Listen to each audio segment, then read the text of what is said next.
Hello friends, welcome to Day Trader Telugu and good evening. Sensex 721 points down 79,223 దగ్గర close అయితే Nifty 184 points down 24,005 దగ్గర close అయింది. whereas bank Nifty 617 points down 50,989 దగ్గర close అయింది. Friends ఇవాళ Nifty, bank Nifty, Sensex పెద్ద మొత్తంలో పడ్డాయనేలా మనకి కనిపిస్తున్నా మీరు small caps and mid caps ని చూస్తే అక్కడ సీరియస్ సెల్లింగ్ మనకి కనిపించదు. సో కాబట్టి ఇవాళ ఏదైతే మార్కెట్ లో మనకి కనిపించిందో అది రియల్ సెల్ ఆఫ్ లేకపోతే ఒక బిగ్ సెల్ ఆఫ్ మళ్ళీ మార్కెట్ లో స్టార్ట్ అయిందనే ఒక సినారియో. స్మాల్ క్యాప్ లో పెద్ద సెల్లింగ్ లేని కారణంగా అంత ఫ్రైట్ అయ్యి అంత భయపడాల్సిన థింగ్ లా మనం మార్కెట్ ని చూడాల్సిన నీడ్ లేదు. ఇవాళ 3 ఇండెక్స్ లు, ఒకటి ఫార్మా, రెండవది బ్యాంక్, మూడవది ఐటీ, ఈ మూడు కలిపి నిఫ్టీ, బ్యాంక్ నిఫ్టీని, సెన్సెక్స్ ని కిందకి లాగే. వెరాస్ ఇతర ఇండెక్సెస్ లో మనకి పాజిటివిటీ ఉంది and mid cap, small cap లో కూడా పెద్ద నెగిటివ్ లేదన్న విషయాన్ని కూడా మనం అండర్లైన్ చేయాలి. సరే, ఇది ఓన్లీ ఇండియన్ మార్కెట్స్ లోనే, గ్లోబల్ మార్కెట్స్ లో కూడా అలానే ఉందా? గ్లోబల్ మార్కెట్స్ కూడా కొంత మిక్స్డ్ గానే ఉన్నాయి.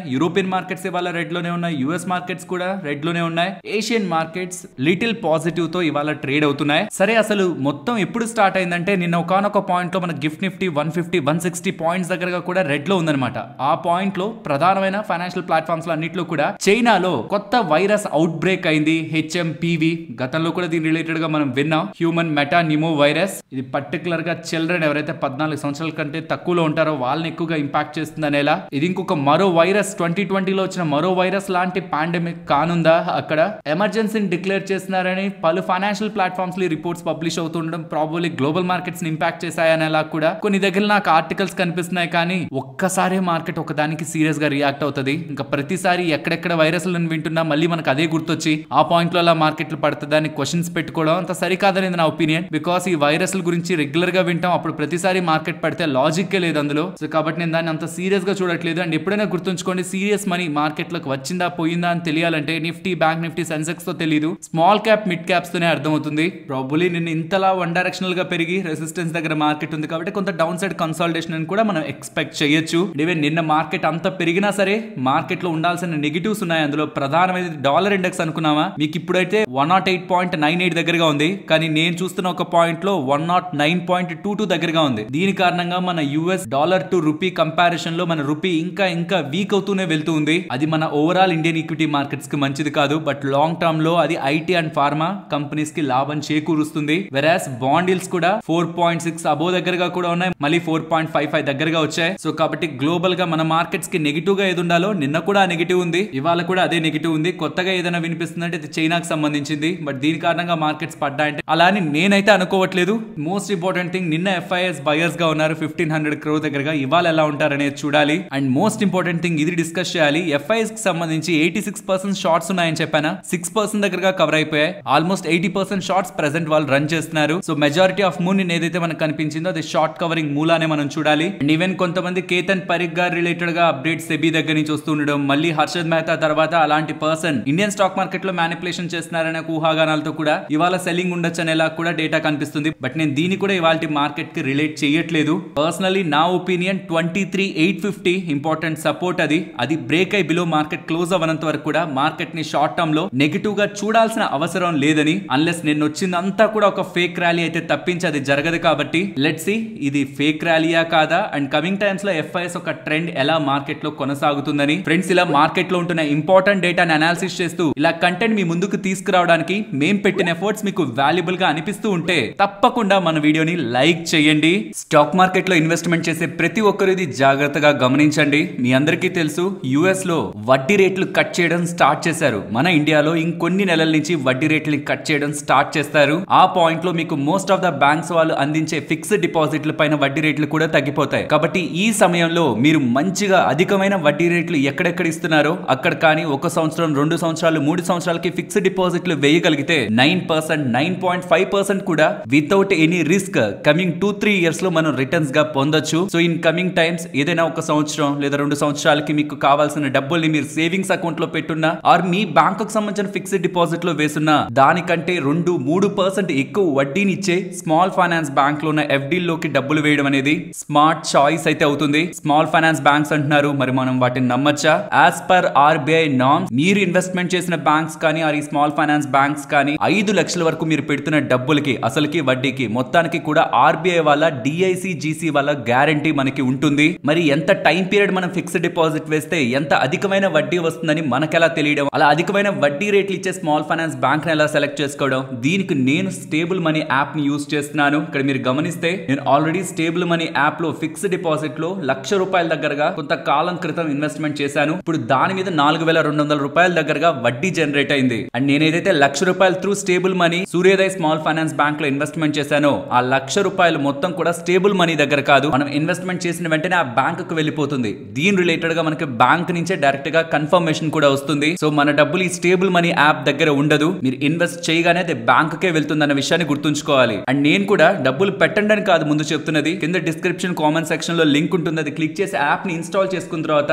మీరు గమనిస్తే మీకు స్క్రీన్ పైన 9.5%, 9% అబోవ్ దగ్గరగా వడ్డీలు ఇస్తున్న చాలా banks and small finance banks కనిపిస్తుంటాయి కదా. దానికి పక్కనే డిస్కవర్ అని ఉందా కింద, దాన్ని క్లిక్ చేస్తే మీరు క్లియర్ గా గమనిస్తే 200కి పైగా బ్యాంక్స్ ని, టాప్ బ్యాంక్స్ తో పాటు స్మాల్ ఫైనాన్స్ బ్యాంక్స్ ని కంపేర్ చేసుకొని చూడండి. 2 సంవత్సరాల లోపు మీరు ఎఫ్డి వేస్తే ఎక్కడెక్కడ మీకు మంచి వడ్డీ రేట్లు ఉన్నాయి, 2 సంవత్సరాల నుంచి 3 సంవత్సరాలు ఎఫ్డి వేస్తే ఎక్కడెక్కడ మంచి వడ్డీ రేట్లు ఉన్నాయి, 3 సంవత్సరాల పైగా మీరు ఎఫ్డీలు వేస్తే ఎక్కడెక్కడ మంచి వడ్డీ రేట్లు ఉన్నాయో వాళ్ళే మీకు చూపిస్తారు. ఇంకా కిందకు వస్తే 7 రోజులకి, 6 నెలలకి, సంవత్సరంన్నరకి, 2 సంవత్సరాలకి, 3 సంవత్సరాలకి, 4 సంవత్సరాలకి ఏ బ్యాంక్స్ లో మీకు మంచి వడ్డీ రేట్లు వర్కౌట్ అవుతున్నాయో కూడా వీళ్ళు మీకు ఏ రీసెర్చ్ చేయాల్సిన అవసరం లేకుండా వాళ్ళు ఇక్కడ మనకు చూపిస్తారు. కాబట్టి మీరు ఎంతకాలం ఇన్వెస్ట్మెంట్ చేయాలనుకుంటున్నారో దానికి తగిన ఎక్కడ ఎక్కువ వడ్డీ రేట్ వస్తుందో ఇక్కడ మీకు కనిపిస్తుంది కదా. లైక్ 1 సంవత్సరం 5 నెలలు చేయాలనుకుంటే ఇండస్ఇండ్ బ్యాంక్ వాళ్ళు 7.99% వడ్డీ రేట్ ఇస్తున్నారు. దెన్ జస్ట్ మీరు ఇండస్ఇండ్ బ్యాంక్ దగ్గర క్లిక్ చేసి స్టార్ట్ ఇన్వెస్టింగ్ క్లిక్ చేసి మినిమం ₹1,000 కూడా మీరు మీ ఇన్వెస్ట్మెంట్ ని స్టార్ట్ చేయొచ్చు. మరి ఇక్కడ కనిపిస్తున్న బ్యాంక్స్ లో ఇన్వెస్ట్మెంట్ చేయాలంటే ఆ బ్యాంక్స్ లో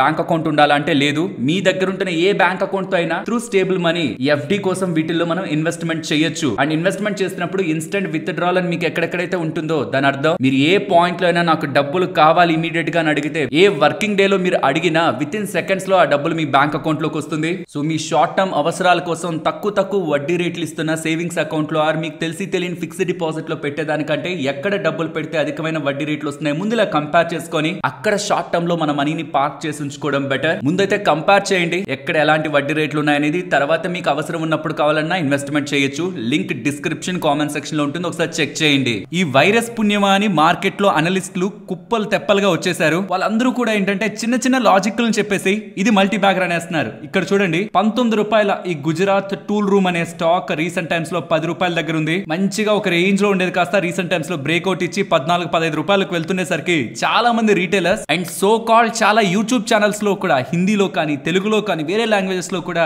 దీన్ని పంపు చేయాలని ప్రయత్నిస్తున్నారు. గుజరాత్ టూల్ రూమ్ అనే కంపెనీని పంపు చేయాలని ప్రయత్నిస్తున్నారు. వాళ్ళు చెప్తున్న వాటిలో ఇంట్రెస్టింగ్ రీజన్ ఏంటో తెలుసా? ఈ షేర్ హోల్డింగ్ ప్యాటర్న్ దగ్గర ఎఫ్ఐఎస్ ఎంటర్ అవుతున్నారు. 31% దగ్గరగా ఎఫ్ఐఎస్ సడన్ గా వచ్చారు, ఈ డిసెంబర్ క్వార్టర్ లో వచ్చారు. వాళ్ళకంటే మనకి ఎక్కువ తెలుసా ఎఫ్ఐఎస్ అంత పెద్ద మొత్తంలో వస్తే? మరి ఏదో వాళ్ళు ఆశించే కదా వస్తున్నారని. చూస్తే పబ్లిక్ ఒకప్పుడు 10,000 దగ్గరగా ఉండే వాళ్ళు కాస్త ఇప్పుడు ఏకంగా 132,000 మంది దగ్గరికి వెళ్ళిపోయారు. ఇంకొన్ని రోజుల్లో 2 లక్షలు 3 లక్షలు కూడా వెళ్ళిపోతారు. అండ్ బిలీవ్ మీ ఇది ₹19 నుంచి ₹20, ₹30, ₹50 కూడా వెళ్తదేమో, కానీ ఇది ఒక రోజు డంప్ అయ్యే స్టాకే. బికాస్ 31% ఎఫ్ఐఎస్ వచ్చారనేలా ఏ లాజిక్ అయితే మీకు కనిపిస్తుందో ఆ 31% ఎఫ్ఐఎస్ వీళ్ళే. మీకు స్క్రీన్ ముందు పెడుతున్నా 31% వీళ్ళు కదా. వీళ్ళు ఎప్పుడు వచ్చారు?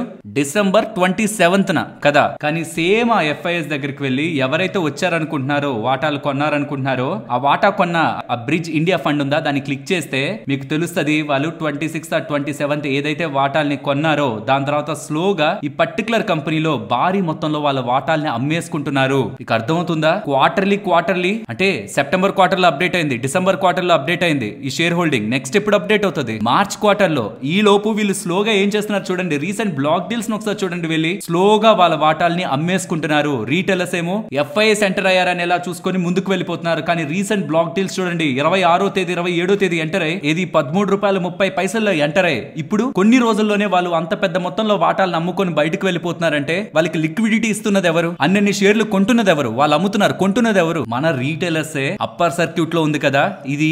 నాకు తెలిసి కొంటున్న వాళ్ళలో నన్ను కింద ఏదో ఒక మాటలు అనే వాళ్ళు కూడా ఉంటారు. ఫ్రెండ్స్, మీరు లాభాలను సంపాదిస్తే నాకేంటి చెప్పండి, మీరు నష్టపోకూడదు అనేది నా బాధ. దీన్ని ఎవరైతే ప్రమోట్ చేస్తున్నారో, దీన్ని ఎవరైతే పంపడం చేయాలనుకుంటున్నారో ఒక్కటే చెప్తున్నాను, అనాలిసిస్ చేయండి. ఈ లాజిక్స్ ని చూడండి, ఎవరు ఎప్పుడు ఎంటర్ అయ్యారు, ఎప్పుడు వస్తున్నారు. అండ్ అలా వచ్చిన ఫండ్స్ కూడా బ్రిడ్జ్ ఇండియా ఫండ్ రీసెంట్ గా వచ్చింది, ఇప్పుడు ఎంత ఎగ్జిట్ అవుతుందో చూసారు. ఈ ఎమినెన్స్ గ్లోబల్ ఫండ్ చూడండి, క్లిక్ చేస్తున్నా వచ్చారు. వచ్చిన తర్వాత 1 కోటి షేర్ల దగ్గరగా జనవరి 2 అంటే నిన్న అమ్మేశారు ₹18.10 లో. అంటే ఏం వాళ్ళకి తెలియదు అనుకుంటున్నారా? వెయిట్ చేస్తే అప్పర్ సర్క్యూట్ లో కొట్టి 20, 30, 50కి వెళ్ళిపోతుంది కదా. వాళ్ళకి తెలియదు అనుకుంటున్నారా? ఎందుకు వాళ్ళు అమ్మేసుకోవడం? మరి జస్ట్ ఒకసారి ఆలోచించండి. FIS వచ్చారు, లేకపోతే ఈ బ్రేక్అవుట్ అయింది, రేంజ్ బౌండ్ లో ఉంది, ఇవన్నీ కాదు. కమింగ్ టైమ్స్ లో కంపెనీ మంచిగా బిజినెస్ చేసి గ్రో అవుతుందన్నప్పుడు నేనే మంచిగా మాట్లాడతానేమో, కానీ FIS వచ్చారు, ఇది జరుగుతుంది, అది జరుగుతుందని రీటైలర్స్ ని పనంగా పెట్టి కంపెనీల్ని మూవ్ చేయడం ఎంతవరకు కరెక్ట్? అది ఎవరెవరైతే ఇన్వెస్ట్మెంట్ చేద్దామనే ఆలోచనతో ఉన్నారో, వాచెస్ లో పెట్టుకొని ఉన్నారో, బిజినెస్ ని చూడండి. FIS వచ్చారనే ఒక అండ్ బ్రేక్అవుట్ అయిందనే ఒక వాదాలని చూసి మాత్రం ఎంటర్ అవ్వద్దు.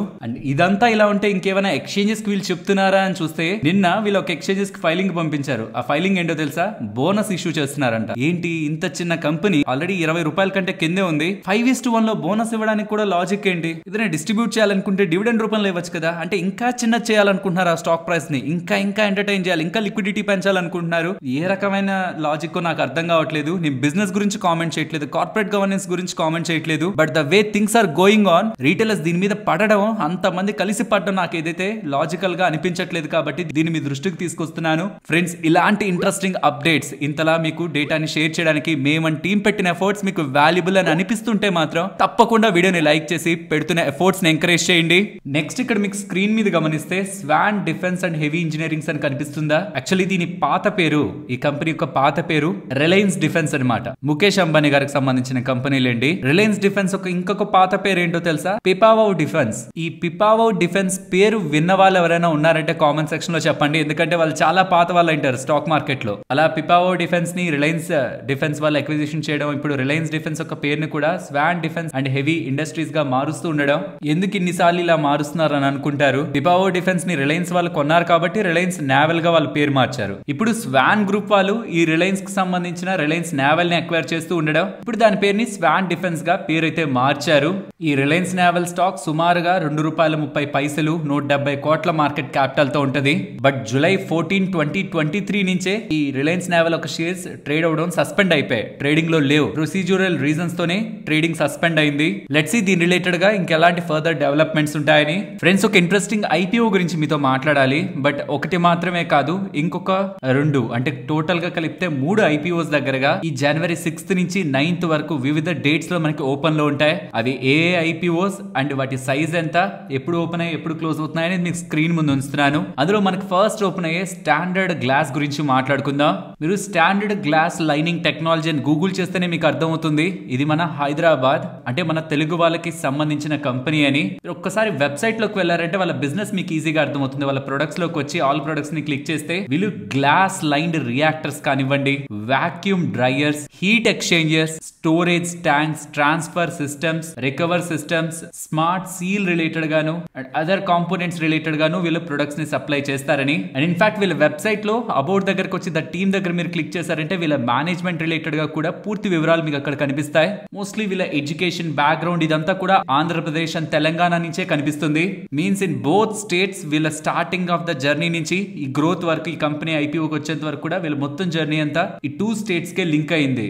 అసలు ఏం చేస్తుంది ఈ కంపెనీ? ఏదేదో ప్రొడక్ట్స్ అన్ని చూపిస్తున్నారు. అసలు ఈ ప్రొడక్ట్స్ ఎక్కడ యూజ్ అవుతాయి, అసలు బిజినెస్ ఏంటి? ఇక్కడ మీరు స్క్రీన్ మీద గమనిస్తే రెవెన్యూ మిక్స్ లో రియాక్షన్ సిస్టమ్స్ నుంచి 53% revenue, storage separation drying systems నుంచి 32% revenue, plant engineering and services నుంచి 13% రెవెన్యూ వీళ్ళు సంపాదిస్తున్నట్టు మీకు అర్థమవుతుంది కదా. స్టిల్ మీకు ఇవేంటో అర్థం కాదు కాబట్టి అసలు వీళ్ళు ఎక్కడ బిజినెస్ చేస్తున్నారు ఇంకా క్లారిటీ రాదు. అదే ఇది మీరు చూసారనుకోండి, ఏ ఇండస్ట్రీ నుంచి వీళ్ళు ఎంతెంత సంపాదిస్తున్నారని. ఫార్మా రిలేటెడ్ గా వీళ్ళు అందిస్తున్న మెటీరియల్స్ ద్వారానే ఫార్మా ఇండస్ట్రీ నుంచి 75% రెవెన్యూ, కెమికల్స్ నుంచి 13% రెవెన్యూ, సుమారుగా 88% revenue pharma and chemical industry నుంచే సంపాదిస్తున్నారని అర్థమవుతుందా? సో ఇప్పుడు దీన్ని కోరిలేట్ చేయడానికి ప్రయత్నించండి. ఇందాక మాట్లాడుకున్న ఈ రియాక్షన్ సిస్టమ్స్ కానీ, storage and separation drying systems కానీ, ప్లాంట్ ఇంజనీరింగ్ అండ్ సర్వీసెస్ కానీ, ఇవన్నీ కూడా ఫార్మా అండ్ కెమికల్ డివిజన్స్ లో వీళ్ళు సప్లై చేయడం ద్వారానే, ఈ ప్రొడక్ట్స్ ఏవైతే మీరు స్క్రీన్ మీద చూస్తున్నారో ఇవన్నీ కూడా ఫార్మా కెమికల్ డివిజన్స్ కి సప్లై చేయడం కారణంగానే వీళ్ళు బిజినెస్ అయితే చేస్తున్నారు. ఇది ఆల్మోస్ట్ 2012 లో స్టార్ట్ అయిన కంపెనీ. ఇందాక మనం ఫార్మా అండ్ కెమికల్ నుంచే ఆల్మోస్ట్ 88% రెవెన్యూస్ సంపాదిస్తున్నారు. అందులో ముఖ్యంగా ఫార్మా నుంచే 75% సంపాదిస్తున్నారు అనుకున్నాం కదా. కానీ ఇక్కడ మీరు చూస్తే వీళ్ళ పీర్ కంపారిజన్ లో అంటే వీళ్ళ కాంపిటీటర్ కంపారిజన్ లో మీకు ప్రాజ్ ఇండస్ట్రీస్ కనిపిస్తుంది, థెర్మాక్స్ కనిపిస్తుంది. వీటికి ఫార్మా కంపెనీస్ కి సంబంధం ఏంటి? ఇదే ఇక్కడ డైవర్సిఫికేషన్ మనకు కనిపిస్తుంది అనమాట. యూజువల్ గా జిఎంఎం ఫాడ్లర్ కానీ హెచ్ఎల్ఈ గ్లాస్కోట్ కానీ మీకు ఫార్మా అండ్ కెమికల్ రిలేటెడ్ గా డివిజన్స్ లో కంటైనర్స్ తో రియాక్ట్ అవ్వకుండా ఉండడానికి కంటైనర్ లోపల గ్లాస్ లైనింగ్ బిజినెస్ లో కదా వీళ్ళున్నారు, జిఎంఎం ఫాడ్లర్ కానీ హెచ్ఎల్ఈ గ్లాస్కోట్ కానీ. కానీ స్టాండర్డ్ గ్లాస్ వాళ్ళు ఏంటంటే గ్లాస్ లైనింగ్ ని ప్రొవైడ్ చేస్తున్నారు, దాంతో పాటు ప్లాంట్ ఇంజనీరింగ్ సర్వీసెస్ ని, డ్రైయింగ్ సిస్టమ్స్ ని, హీట్ ఎక్స్చేంజర్స్ ని, పీటీఎఫ్ఈ లైన్డ్ పైప్స్ ని, వాక్యూమ్ పంప్స్ ని, ఇలా డిఫరెంట్ ఇంజనీరింగ్ ప్రొడక్ట్స్ ని కూడా వీళ్ళు సప్లై చేయడం కారణంగా వీళ్ళని థర్మాక్స్ తోను ప్రాజ్ ఇండస్ట్రీస్ తో కూడా కంపేర్ చేసే మల్టిపుల్ లైన్ ఆఫ్ బిజినెస్ లో వీళ్ళు ఉండడం కారణంగా మనకి ఇక్కడ కొంత moat compared with GMM Pfaudler and HLE glass కూడా అయితే కనిపిస్తుంది. బిజినెస్ అర్థమైంది. వీళ్ళ కాంపిటీటర్స్ తో కంపేర్ చేస్తే ఎందుకు వీళ్ళు కొంత యూనిక్ అండ్ ప్రాజ్ థర్మాక్స్ తో ఎందుకు కంపేర్ చేయాలనేది అర్థమైంది. ఇలా నెంబర్స్ ఎలా ఉన్నాయి, రెవెన్యూస్ చూడండి కాన్స్టెంట్ గా గ్రో అయ్యాయి. ఇన్ఫాక్ట్ H1 FY25 లో కూడా గ్రో అయ్యాయి. మార్జిన్స్ స్టేబుల్ గా 16 or 17 దగ్గర నుంచి రీసెంట్ గా 19 వరకు మెయింటైన్ చేస్తున్నారు. ROCE స్ట్రాంగ్ ఉంది, ROE కూడా FY22 FY23 లో స్ట్రాంగ్ ఉంటుంది, బట్ FY24 లో డ్రాప్ పాయింట్ ఉంది డ్యూ టు బిజినెస్ అక్విజిషన్స్. ఇదనే కాదు ఏ కంపెనీస్ రిలేటెడ్ గా అయినా సరే margin accretive and ROE ROCE related గా కొన్ని బిజినెస్ ఇంకా వాల్యూ యాడ్ చేస్తాయి, కొన్ని బిజినెస్ ఇంపాక్ట్ తీసుకొస్తాయి. బట్ ఆన్ గోయింగ్ టర్మ్స్ వీళ్ళ బిజినెస్ తో దాన్ని అలైన్ చేస్తారు కాబట్టి అవి మళ్ళీ మనకి నార్మల్ అవుతాయి. బట్ వాట్ ఎవర్ ఇక్కడ మనకి కనిపిస్తున్నదంతా కూడా ఫైనాన్షియల్స్ పరంగా చూసినప్పుడు గుడ్ గ్రోత్ మనకి వీళ్ళ నెంబర్స్ లో అయితే కనిపిస్తుంది. And even Indian glass lined equipment market అనేది టైం టు టైం గ్రో అవ్వడమే కాదు, ఇన్ ఫ్యూచర్ కూడా 10% CAGR తో గ్రో అవ్వగలిగే ఇండస్ట్రీ కాబట్టి అందులో ఉంటున్న ఈ చిన్న ప్లేయర్ ఇంకాస్త ఎక్కువ గ్రోత్ మనకి డెలివర్ చేసే అవకాశం ఉంటుంది. అండ్ ఈ గ్లాస్ లైన్డ్ ఎక్విప్మెంట్ లో జిఎంఎం ఫాడ్లర్ ఫస్ట్ ప్లేస్ లో ఉంటే సెకండ్ ప్లేస్ లో హెచ్ఎల్ఈ గ్లాస్ కూడా, అండ్ థర్డ్ ప్లేస్ లో ఉంటున్నది స్టాండర్డ్ గ్లాస్ అన్న విషయం గుర్తుంచుకోవాలి. ఫోర్త్ ప్లేస్ లో సచిన్ ఇండస్ట్రీస్ వాళ్ళు ఉన్నారు. అండ్ వీళ్ళ బ్యాలెన్స్ షీట్ లో కూడా డెట్ పెద్దగా మనకేం కనిపించదు. ఆల్మోస్ట్ వీళ్ళ డెట్ టు ఈక్విటీ కూడా 0.7, 0.4, 0.3 లాస్ట్ 3 ఫైనాన్షియల్ ఇయర్స్ లో వీళ్ళు మెయింటైన్ చేసింది. లో debt, high return ratios and మంచి గ్రోత్ ఉంటున్న business. And even promoters related గా బ్యాక్గ్రౌండ్ చూస్తున్నా చెప్పుకోవడానికి ఒక స్ట్రాంగ్ బ్యాక్గ్రౌండ్ ఏం కనిపించట్లేదు. అలాంటి రెడ్ అలర్ట్స్ కూడా మనకేం కనిపించట్లేదు. వీళ్ళందరూ రిలేటెడ్ గా గూగుల్ సెర్చ్ చేసి చూస్తున్నప్పుడు కూడా ఎక్కడ కూడా రిమార్క్స్ నాకు ఎక్కడ పెద్దగా కనిపించలేదు. అలా అని వీళ్ళు ఏమి ఎక్స్పీరియన్స్డ్ గా ప్రీవియస్ గా పెద్ద ప్రాజెక్ట్స్ నడిపిన వ్యక్తులు కూడా కాదు, బట్ సక్సెస్ఫుల్ గా చాలా చిన్న స్టేజ్ నుంచి కంపెనీని ఈ స్టేజ్ కి తీసుకొచ్చిన వ్యక్తులు కాబట్టి, అంటే వితౌట్ ఎనీ బ్యాక్గ్రౌండ్ సపోర్ట్, అంటే ముందు తరాలు వాళ్ళు ఇచ్చిన బిజినెస్ కాదు, వీళ్ళు స్టార్ట్ చేసిన బిజినెస్ ఇంత దూరం తీసుకురావడం అంటే గ్రేట్ థింగ్. అండ్ ఈవెన్ మీరు ప్రాజ్ తోనే కాదు, ఇంకా Anup engineering, BEW engineering, HRS process systems limited వీటన్నిటితో కూడా కంపేర్ చేయాలనుకుంటున్నా. కంపారిజన్ ఇమేజెస్ ని మీకు స్క్రీన్ ముందు పెడుతున్నాను. ఇక్కడ ఏమైపోతుందంటే వీళ్ళ దగ్గర ఒకటి కాదు రెండు కాదు, ఒక 5-6 సెగ్మెంట్స్ ఆఫ్ బిజినెస్ ఉన్నాయి. అవి ఇండివిజువల్ గా చూస్తే వేరే కంపెనీస్ తో అలైన్ అవుతున్న బిజినెస్ లే కాబట్టి వీళ్ళకి ఒక డైరెక్ట్ కాంపిటీటర్ మార్కెట్ లో ఉన్నారు, వీళ్ళు ఎగ్జాక్ట్ గా బిజినెస్ లో ఉన్నారని చెప్పడానికి లేదు. నాకేమనిపిస్తుంది అంటే వీళ్ళకి ఎక్కడెక్కడైతే స్కోప్ ఉందో, మంచిగా బిజినెస్ అక్కడ ఉంటుందని అనిపించిందో అక్కడంతా వీళ్ళు వెళ్తున్నారనమాట. కాబట్టి మీరు చూస్తే హీట్ ఎక్స్చేంజింగ్ రిలేటెడ్ గా బిజినెస్ చేసిన అనూప్ ఇంజనీరింగ్ కానీ, రీసెంట్ గా వచ్చిన KRN హీట్ ఎక్స్చేంజర్స్ కానీ, అండ్ ఇంజనీరింగ్ రిలేటెడ్ గా సర్వీసెస్ ప్రొవైడ్ చేసే ప్రాజ్ తో వీళ్ళ కంపారిజన్ వస్తుంది. స్టోరేజ్ అండ్ డ్రైయింగ్ రిలేటెడ్ గా సిస్టమ్స్ ని వీళ్ళు సప్లై చేస్తున్నారు, అండ్ గ్లాస్ లైనింగ్ సప్లై చేస్తున్నారు. ఇలా డిఫరెంట్ కంపెనీస్ రిలేటెడ్ గా ఉన్న మెయిన్ బిజినెస్ లతో ఈ కంపెనీ యొక్క బిజినెస్ అనేది పోటీ పడుతుంది. కాబట్టి ఇంత కంపారిజన్ మనకి, అండ్ ఇన్ఫాక్ట్ ఇది డైరెక్ట్ కంపారిజన్ కూడా చేయలేం కాబట్టి ఎగ్జాక్ట్ కాంపిటీటర్స్ తో వాల్యుయేషన్ చూడడం కష్టం. But as per my understanding వీళ్ళు ఏదైతే కోట్ చేస్తున్నారో, వీళ్ళు ఏదైతే గ్రోత్, ప్రాఫిట్స్ అండ్ మార్జిన్స్ లో మెయింటైన్ చేస్తూ వీళ్ళు అడుగుతున్న వాల్యుయేషన్ ఏదైతే ఉందో అది IPO పరంగా నాకైతే అది మంచిగానే కనిపిస్తుంది. కాబట్టి నేనైతే IPO రిలేటెడ్ గా ముందుకు వెళ్తున్నాను. బట్ ఎవరైతే అప్లై చేయాలనుకుంటున్నారో ఇది జాగ్రత్తగా గమనించండి. ప్రైస్ బ్యాండ్ 133 to 140 మధ్యలో ఉంది. ఓవరాల్ IPO సైజే 400 కోట్లు అనమాట. చాలా చిన్న IPO కాబట్టి మీరు అప్లై చేస్తే వచ్చే ఛాన్సెస్ కూడా తక్కువే. ముందే డిసప్పాయింట్మెంట్ తోనే అప్లై చేయడానికి ప్రయత్నించండి. లేదు నాకు ఇంకా ఎక్కువ అలాట్మెంట్ కావాలి, ఎందుకంటే 50-60% దగ్గరగా లాభాలు ఉంటాయనేలా మార్కెట్ లో స్పెక్యులేషన్స్ కనిపిస్తున్నాయి కాబట్టి నేను ఖచ్చితంగా అప్లై చేసి నాకు ఇది రావాల్సిందే అనుకుంటే ఈ వీడియోలో నేను చాలా డీటెయిల్డ్ గా ఎక్స్ప్లెయిన్ చేశాను. పర్టికులర్ గా బిగ్ HNI, స్మాల్ HNI కేటగిరీలో మీరు ఎలా అప్లై చేసి ఎక్కువ శాతం IPOలను ఎలా పొందొచ్చు అనేది ఈ వీడియోలో ఉంటుంది. ఈ వీడియో డిస్క్రిప్షన్, కామెంట్ సెక్షన్ లో కూడా ఇస్తున్నాను, గమనించండి. ఎండ్ కార్డ్స్ లో కూడా వస్తుంది. బట్ ఒకటైతే గుర్తుంచుకోండి, చిన్న IPOs కి ఎప్పుడైనా సరే మీ ఒక్కరి పేరుతో చేస్తే 5-10 లాట్స్ అప్లై చేసిన యూజ్ ఉండదు. మన కుటుంబ సభ్యులకు సంబంధించిన మల్టిపుల్ ఖాతాల్లో నుంచి మనం అప్లై చేసుకుంటేనే మనకి ఉపయోగం. ఒక్కొక్కరి దగ్గర నుంచి ఒక్కొక్క లాట్ వేసుకుంటున్నప్పుడే మనకు ఉపయోగం ఉంటుంది. And compared with small HNI category, big HNI కేటగిరీని ట్రై చేయండి. అండ్ ఆ వీడియోని మస్ట్ అండ్ షుడ్ గా వాచ్ చేయండి. ఒకవేళ అలాట్మెంట్ ఛాన్సెస్ ని పెంచుకోవాలనుకుంటే, ఒకవేళ మీ ఫ్యామిలీ మెంబర్స్ అకౌంట్స్ నుంచి ఈ IPO ని అప్లై చేద్దాం అనుకోని మీ ఫ్యామిలీ మెంబర్స్ కి డీమ్యాట్ అండ్ ట్రేడింగ్ అకౌంట్ లేకపోతుంటే, మన ఛానల్ నుంచి వస్తున్న ఈ కంటెంట్ వాల్యుబుల్ గా ఉంది అని అనుకుంటే ఇండియాలోని లోని ఎటువంటి అకౌంట్ ఓపెనింగ్ చార్జెస్ తీసుకొని అండ్ ఈవెన్ లైఫ్ టైం ఎటువంటి మెయింటెనెన్స్ చార్జెస్ కూడా తీసుకొని అకౌంట్ ఓపెనింగ్ లింక్స్ మీకు డిస్క్రిప్షన్ కామెంట్ సెక్షన్ లో ఇస్తున్నాను. మన ఛానల్ నుంచి వస్తున్న కంటెంట్ బాగుంది, సపోర్ట్ చేద్దాం అనుకుంటే మీ ఫ్యామిలీ వాళ్ళ పేర్ల మీద అప్లై చేద్దాం అనుకున్నప్పుడు వాళ్ళకి డీమ్యాట్ లేని పక్షంలో మన రిఫరల్ లింక్స్ ద్వారా వాళ్ళకి అకౌంట్స్ ని ఓపెన్ చేయడానికి ప్రయత్నించండి. లింక్స్ డిస్క్రిప్షన్ కామెంట్ సెక్షన్ లో ఉంటాయి. నెక్స్ట్ మార్కెట్ క్లోజ్ అయ్యాక ఐడిఎఫ్సి ఫస్ట్ బ్యాంక్ వాళ్ళ deposits, advances and Kasa related గా నెంబర్స్ కనిపించాయి. చాలా బాగున్నాయి. డిపాజిట్స్ 29% గ్రో అవుతున్నాయి, అడ్వాన్సెస్ 22% గ్రో అవుతున్నాయి, కాసా 32% ఇంప్రూవ్ అయింది. క్యాష్ టు డిపాజిట్ రేషియో కూడా 95.7% కి తగ్గింది. ఓవరాల్ మంచి డేటానే ఐడిఎఫ్సి ఫస్ట్ బ్యాంక్ వాళ్ళు పోస్ట్ చేశారు. నెక్స్ట్ ఐజీఎల్, ఎంజీఎల్ గురించి మాట్లాడుకోవాలి. గవర్నమెంట్ గెయిల్ అండ్ ఓఎన్జీసీ ఎవరైతే గ్యాస్ ని ప్రొడ్యూస్ చేస్తుంటారో వాళ్ళని 0.6 MMSC ఆఫ్ ద గ్యాస్ ని, ఆ గ్యాస్ కోటాని సిటీ గ్యాస్ కంపెనీస్ కి డైవర్ట్ చేయమని అప్డేట్ చేస్తూ ఉండడం. ఈ రీసెంట్ టైమ్స్ లో గ్యాస్ ఒక అలొకేషన్ వీటికి తగ్గింది కదా, సిటీ గ్యాస్ డిస్ట్రిబ్యూషన్ కంపెనీస్ కి తగ్గింది కదా, ఆ పాయింట్ లో స్టాక్స్ బాగా పడ్డాయి కదా. ఇప్పుడు ఓఎన్జీసీ అండ్ గెయిల్ ఎవరైతే గ్యాస్ ని ప్రొడ్యూస్ చేస్తున్నారో వాళ్ళ నుంచి ఈ 0.6 MMSC గ్యాస్ ని వీళ్ళకి డైవర్ట్ చేయండి, అది కూడా ప్రపోర్షనేట్ బేసిస్ తో అలాట్మెంట్ చేయండి అని చెప్తూ ఉండడం. అంటే వాళ్ళు ఎంత వాల్యూమ్ ని మార్కెట్ చేస్తున్నారో ఆ బేసిస్ తో అలాట్మెంట్ ఉండాలని చెప్తుండడం. ఐజీఎల్, ఎంజీఎల్ తో కంపేర్ చేస్తే ఐజీఎల్ కి ఎక్కువ అలొకేషన్ అయితే జరుగుతుంది. దాని కారణంగా ఈ సిటీ గ్యాస్ డిస్ట్రిబ్యూషన్ కంపెనీస్ అధికమైన ధర పెట్టి స్పాట్ మార్కెట్ నుంచి గ్యాస్ కొనుక్కోవాల్సిన నీడ్ ఉండదు కాబట్టి ఇవాళ ఈ కంపెనీస్ పెరగడం జరిగింది. ఫ్రెండ్స్, హర్షద్ మెహతా గారి తర్వాత స్టాక్ మార్కెట్ లో స్కామ్ రిలేటెడ్ గా వినిపించే నెక్స్ట్ పేరు కేతన్ పరేఖ్. ఇన్ఫాక్ట్ దీనికి హర్షద్ మెహతాకి అండ్ హోల్ గ్రూప్ కూడా ఇండైరెక్ట్ కనెక్షన్స్ ఉన్నాయని ఇలా కూడా చాలా ఆర్టికల్స్ మనకి ఇంటర్నెట్ లో కనిపిస్తూ ఉంటాయి. యాక్చువల్ గా సెబీ వాళ్ళు 2003 లోనే తను చేస్తున్న స్కామ్స్ అన్నిటిని వెలుగులోకి తీసుకొచ్చి 14 years పాటు తనని స్టాక్ మార్కెట్ నుంచి బ్యాన్ చేయడం జరిగింది. కానీ తెలిసిందే కదా, తనని బ్యాన్ చేశారంటే తన పాన్ కార్డ్ ని బ్యాన్ చేస్తారు. కానీ తను తన ఫ్యామిలీ మెంబర్స్ కాకుండా తన అనుచరుల ద్వారా కూడా స్టాక్ మార్కెట్ లో ఫ్రంట్ రన్నింగ్ ఇంకా చేస్తూ ఉన్నారు, ఇంకా స్టాక్ మార్కెట్ ని మ్యానిపులేట్ చేస్తున్నారనేలా మార్కెట్ లో ఎప్పటి నుంచో ఉన్నాయి, స్పెక్యులేషన్స్ ఉన్నాయి. కానీ ఇప్పుడు కూడా ఎవరు చేస్తారులే, ఇప్పుడు కూడా దాని రిలేటెడ్ గా మొత్తం మారిపోయింది కదా, టెక్నాలజీ అంతా వచ్చేసింది, సెబీ వాళ్ళు ఈజీగా కనిపెట్టేస్తున్నారు కదా అని చాలా మంది అనుకున్నారు. కానీ సెబీ వాళ్ళు 190 pages దగ్గరగా నిన్న మార్కెట్స్ క్లోజ్ అయ్యాక ఒక రిపోర్ట్ ని ఇచ్చారు. అందులో సెబీ వాళ్ళు ఏం చెప్తున్నారో చూడండి. ఎస్, కేతన్ పరేఖ్ ఇంకా కూడా మార్కెట్ లో స్కామ్స్ చేశాడు, చాలా స్టాక్స్ రిలేటెడ్ గా ఫ్రంట్ రన్నింగ్ చేశాడు. సుమారుగా దాని కారణంగా 66 కోట్ల దగ్గరగా 65,77,00,000 దగ్గరగా లాభాలని సంపాదించారు. ఇది మొత్తం 3 ఎంటిటీస్ ద్వారా, 3 కంపెనీస్ ద్వారా అండ్ 6 మంది ఫ్రంట్ రన్నర్స్, మేజర్ పర్సన్స్. ఇది వీళ్ళకి సంబంధించిన మేజర్ డీటెయిల్స్ అని మనకి starting of the first page లో కనిపిస్తూ ఉంటాయి. మెయిన్ పర్సన్స్ ఎవరు, అసలు దీన్ని ఫెసిలిటేట్ చేసింది ఎవరు, ఫ్రంట్ రన్నింగ్ చేసింది ఎవరు, ఆ ఎంటిటీస్ ఏంటి, అండ్ ఇది ఇండియాలో జరిగిన ఇన్ఫర్మేషన్ కాదు. ఈ మొత్తం స్ట్రక్చర్ చెప్తాను చూడండి. అండ్ ఎందుకు ఇంత టైం పట్టింది వీళ్ళని పట్టుకోవడానికి అనేది కూడా ఇక్కడ చూడండి. కేతన్ పరేఖ్ గారు ఏది వాడినా సరే తనకు సంబంధించింది వాడలేదు, తన వైఫ్ కు సంబంధించిన మమతా పరేఖ్ సంబంధించిన సిమ్ కార్డ్ ని యూజ్ చేస్తూ ఇక్కడ చూడండి almost 8 mobile numbers, different mobile numbers, and అవి కూడా రెగ్యులర్ గా మారుతూ ఉండేవట. వాటితో డిఫరెంట్ హోటల్స్ కి వెళ్ళడం, డిఫరెంట్ ప్లేసెస్ కి వెళ్ళడం, వెళ్ళిన దగ్గర అంతా కూడా ఇన్ఫర్మేషన్ వేరే వాళ్ళకి పాస్ చేయడం, దాని ద్వారా కంపెనీస్ లో ఫ్రంట్ రన్నింగ్ చేశారనే ఆరోపణలు. ఇంతకీ ఇన్ఫర్మేషన్ ఎక్కడి నుంచి వచ్చింది? సింగపూర్ కి సంబంధించిన ఒక పర్సన్ దగ్గర నుంచి.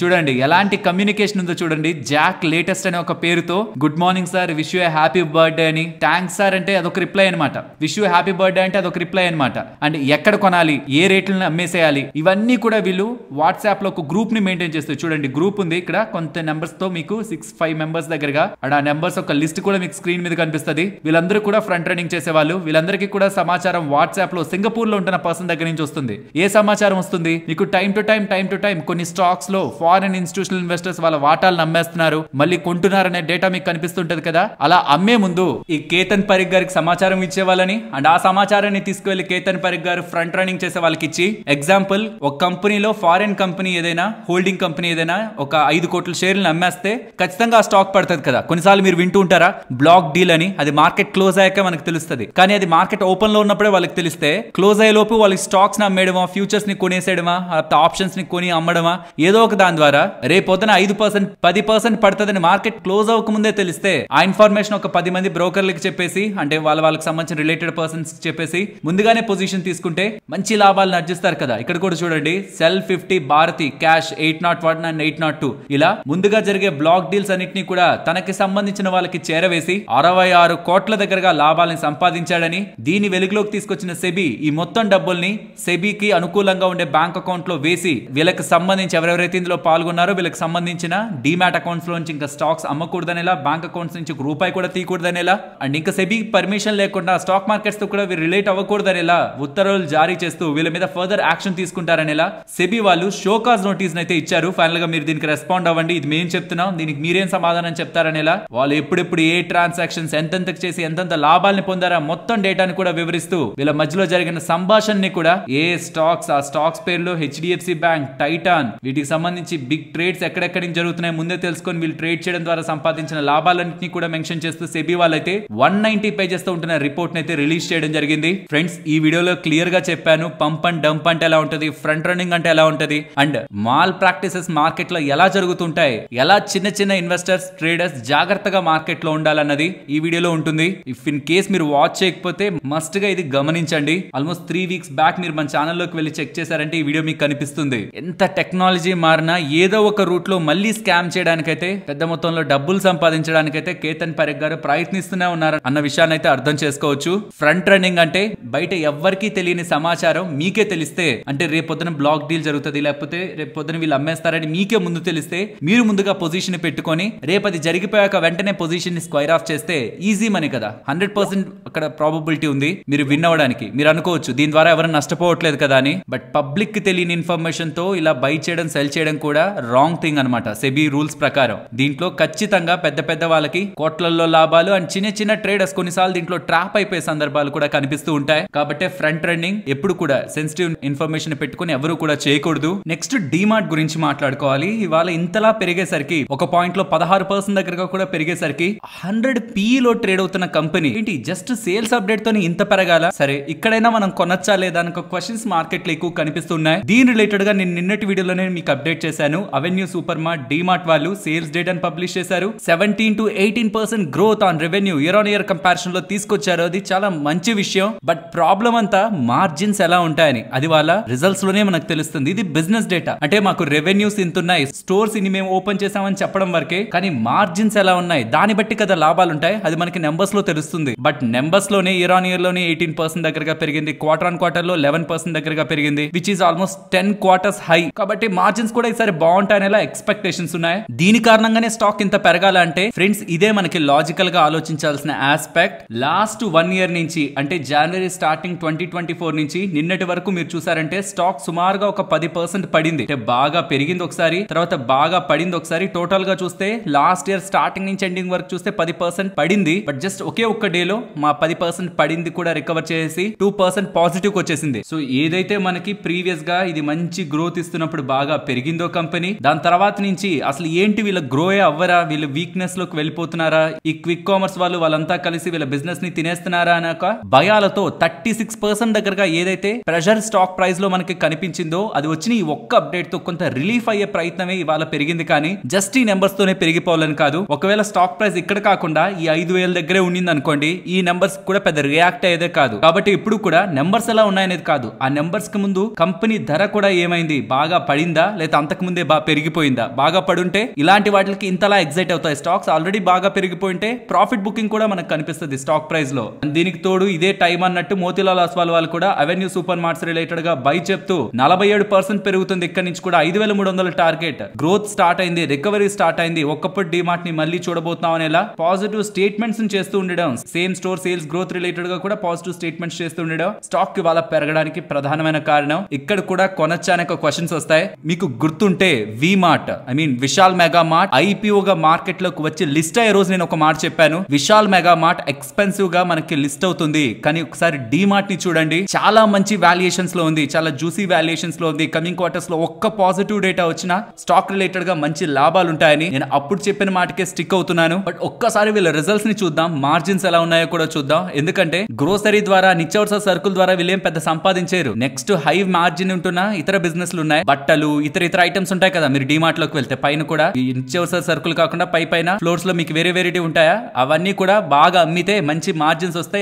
అది ఇంకొక బిగ్ బూస్ట్ అనమాట. రికవరీ స్టార్ట్ అయిందని అనుకోవచ్చు. దీంతో పాటు V2 రిటైల్ ఉందా, వాళ్ళు కూడా నెంబర్స్ ని పోస్ట్ చేశారు. వాళ్ళ దగ్గర కూడా సాలిడ్ గ్రోత్ కనిపిస్తుంది. ఇయర్ ఆన్ ఇయర్ కంపారిజన్ అక్కడైతే ఏకంగా 58% గ్రోత్. చిన్న వాటితో వచ్చే అడ్వాంటేజ్ ఇదే. ఈవెన్ విశాల్ మార్ట్ కూడా వచ్చే అడ్వాంటేజ్ ఇదే, అది కూడా చిన్నదే. గ్రోత్ వస్తే 30, 40, 50% తో కూడా కొడతాయి ఇయర్ ఆన్ ఇయర్ లో రెవెన్యూ. వెరాస్ డిమార్ట్ ఎంతకు చేయగలదు, ఇప్పుడు 18% తో గ్రో అయితేనే మార్కెట్ చాలా పాజిటివ్ గా తీసేసుకుంది. వెరాస్ చిన్నవి ఏంటంటే 100% గ్రోత్ ని కూడా తీసుకొస్తాయి కొన్ని క్వార్టర్స్ అయితే. కాబట్టి ఇది ఇలా చేస్తూ ఉండడం V2 రిటైల్ రిటైల్ రిలేటెడ్ గా ఇలాంటి నెంబర్స్ కనిపిస్తూ ఉండడం, అది కూడా ఇవాళ 5% పెరిగి అప్పర్ సర్క్యూట్ లో క్లోజ్ అయింది. నెక్స్ట్ ఓహార్డ్ గురించి మాట్లాడుకోవాలి. వీళ్ళకి ఒక ఇంపార్టెంట్ అప్డేట్ ఫ్రమ్ సెడెస్కో వాళ్ళ దగ్గర నుంచి అయితే వచ్చింది. ఇండియాకి సంబంధించిన డ్రగ్ రెగ్యులేటర్ వాళ్ళు ఏ డ్రగ్ రిలేటెడ్ గా వచ్చింది, చాలా టైం బ్యాక్ నుంచి మార్కెట్ ఎక్స్పెక్ట్ చేస్తున్న నాఫిథ్రోమైసిన్ CABP అంటారు, అంటే community acquired bacterial pneumonia related గా ట్రీట్ చేసే ultra short course 3-day oral antibiotic related గా నాఫిథ్రోమైసిన్ రిలేటెడ్ గా వీళ్ళకి అప్రూవల్ లభిస్తూ ఉండడం.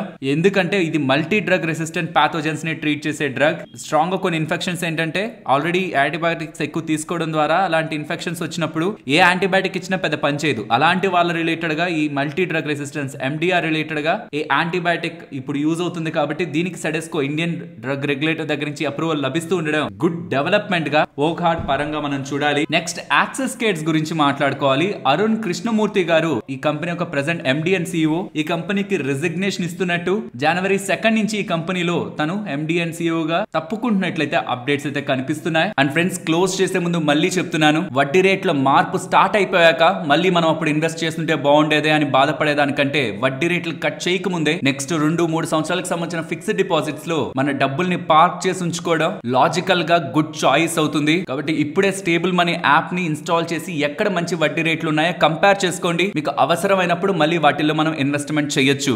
లింక్ డిస్క్రిప్షన్ కామెంట్ సెక్షన్ లో ఉంటుంది, ఒకసారి చెక్ చేయండి. నెక్స్ట్ నిఫ్టీ అలాగే bank Nifty support and resistance. మీరు గమనిస్తే నిన్నటి వీడియోలో కూడా ఈ ర్యాలీ అంతా కూడా రెసిస్టెన్స్ దగ్గర ఆగింది. ఇంకొంచెం అబో క్లోజ్ అయితే ఇంకాస్త కన్ఫర్మేషన్ ఫర్దర్ గా మనం చూడొచ్చు. లేదంటే సడన్ గా కూడా మార్కెట్ లో ఫాల్ ఉండి అన్నెసరిగా ఇక్కడ మనం బులిష్ అనుకోవడంలో లాజిక్ ఉండదు అనుకున్నాం. సో మాక్సిమం ఈ రెసిస్టెన్స్ దగ్గర నుంచి మార్కెట్ ఫాల్ అయ్యి ఇంపార్టెంట్ సపోర్ట్ దగ్గరే హాల్ట్ అయ్యి ఆగింది. కాబట్టి ఫర్దర్ గా ఇవాళ తీసుకున్న సపోర్ట్ ని బ్రేక్ చేసి డౌన్ సైడ్ కి వెళ్తుంటే 23,890 ఆ బిలో 23,840 ఇంపార్టెంట్ లెవెల్స్ గా గమనిస్తున్నాను. ఇక్కడ నుంచి అబో వస్తుంటే 2460 అండ్ అబో 24,160.